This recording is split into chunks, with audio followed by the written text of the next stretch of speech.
Hey, welcome. I'm going to talk to you about networking. Going to have a bunch of sections on it. This will be the first of many. So if you have any questions, definitely drop them in the comments. I'm going to add on to this many times in the future. Might revision it after get a bunch of questions in the future. But just want to help people out with getting the fundamentals of networking, how computers interact with each other, the ports and protocols, why they do and how they do, and just very simplistic way of how they do it. So starting it off, section 1. So in this, we're going to talk about the client server, bandwidth, latency, topologies, degradation, along with the sockets, IPv4 and 6, public networks, and private networks. So starting off very simply, client is what you're watching on right now. So it's a workstation that it talks with servers and able to grab information. So client is everyday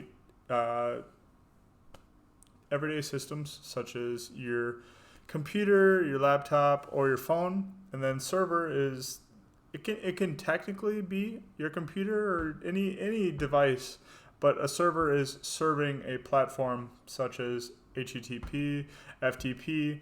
It is giving back information, so it is serving that information. So another one, something that you really have to understand. A lot of people understand from a basic viewpoint of what bandwidth is. Bandwidth is how fast your speed is. So like in a car, for example, it's how fast you're able to go. You have a governor on your car that limits your speed, but that's basically what bandwidth is. It's how fast you're able to flow that data. So you can see in the picture on the bottom left that you got low bandwidth and high bandwidth. It's the speed and how much information is able to flow back and forth. And there's also bidirectional, and there's able to translate one direction, or you're able to have information flow in both directions, and that all depends on the medium in which it flows through. That's farther in the future, and I'll put that in many more videos in the future, but as of right now, just have to understand that data is flowing, and it's the speed in which it's flowing.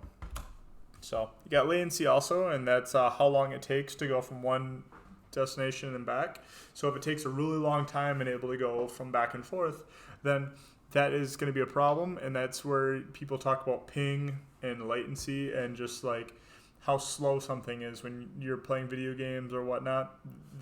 How slow something is latency. So that's the connection between your computer and the server.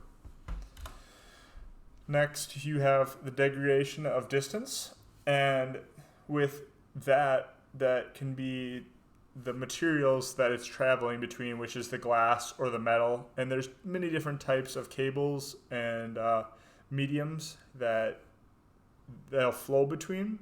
Depends on the area you're in and what type of cabling that your local area has.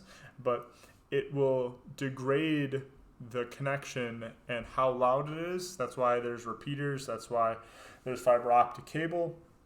All of that will determine how strong your connection is, because you'll have a different connection if you're wired in comparison to if you're wireless. That's why I will always go wired if I have the option to, but wireless definitely will do its job, but I would definitely always go with wired. That's just how I am.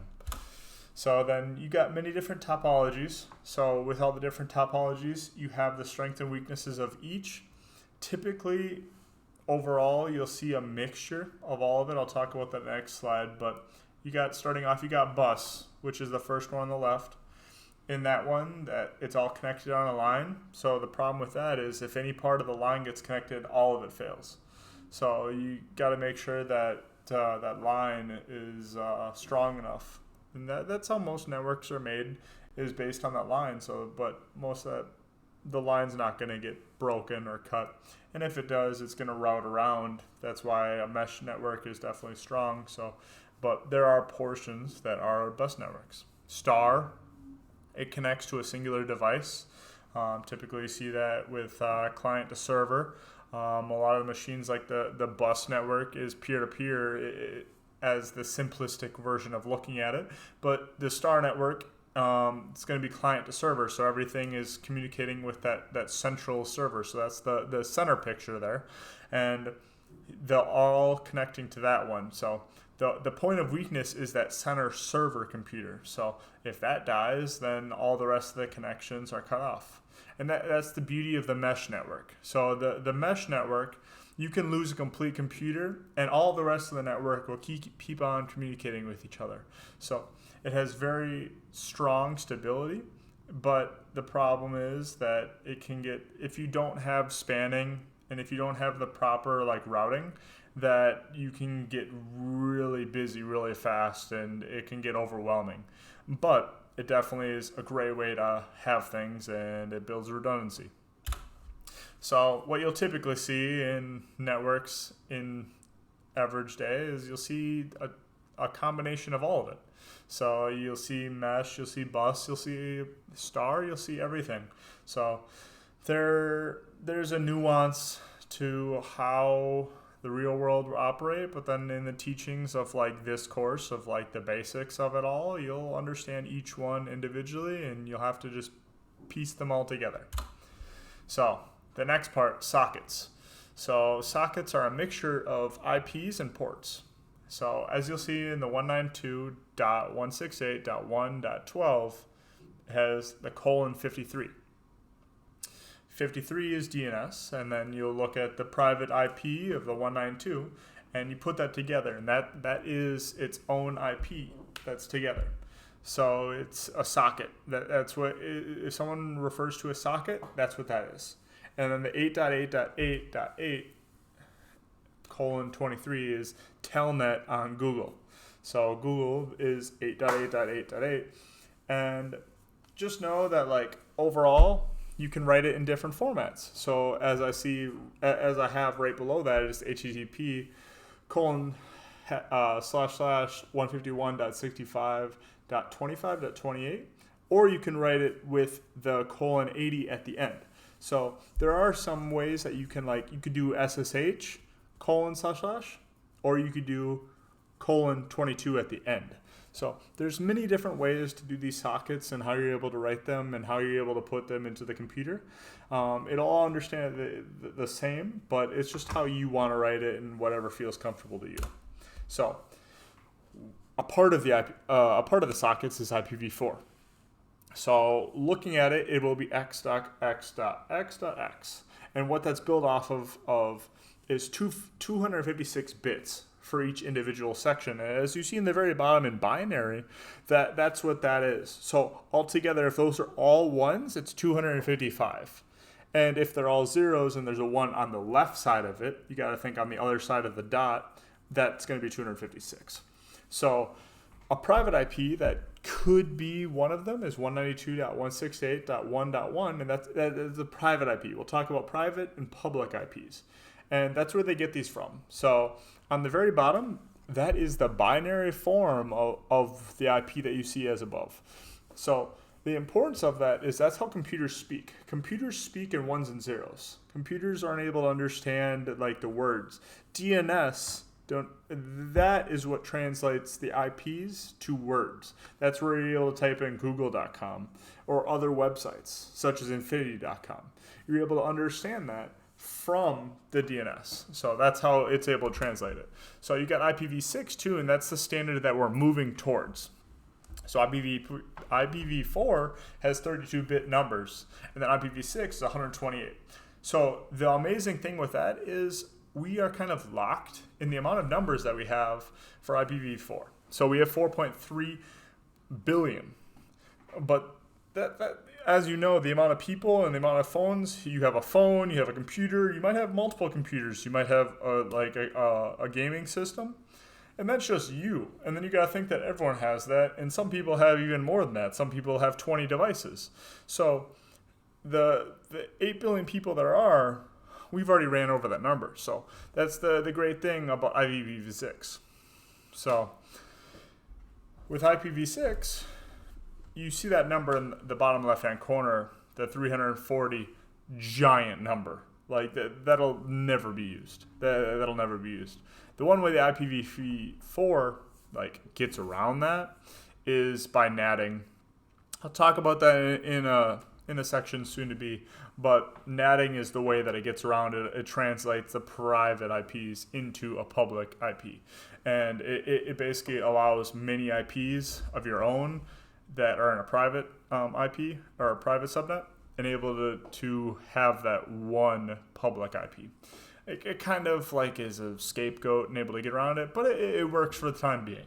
But IPv6 is what we're going to move towards. So as you see as above, the FE80 and then all of those 9s that are behind it, that's how many sections that you're able to have. So you're able to have hexadecimal of all of those 9s that are able to be there. So you're able to have all the way to F of everything. And one thing that, as you see the X, colon X, if there's zeros in it, you can remove any zeros if they're at the end of the number. And then you're also to remove if there's just a section of zeros. So if it was FE80 colon 0000, then you'd be able to wipe out that whole section of zeros and it'll replace it with the double colons. That's one of the simplistic ways of how IPv6 works. I can discuss that more in the future, but as of right now, IPv6 is what we're moving towards in the future. We have not decided to have it currently as of yet, but it's something in the future that we're definitely moving for since it has more slots for everyone to have in computers.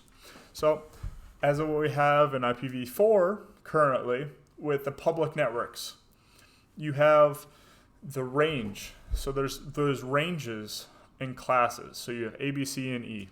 So for A, you have the 0 all the way to the 127.255 to 255.254.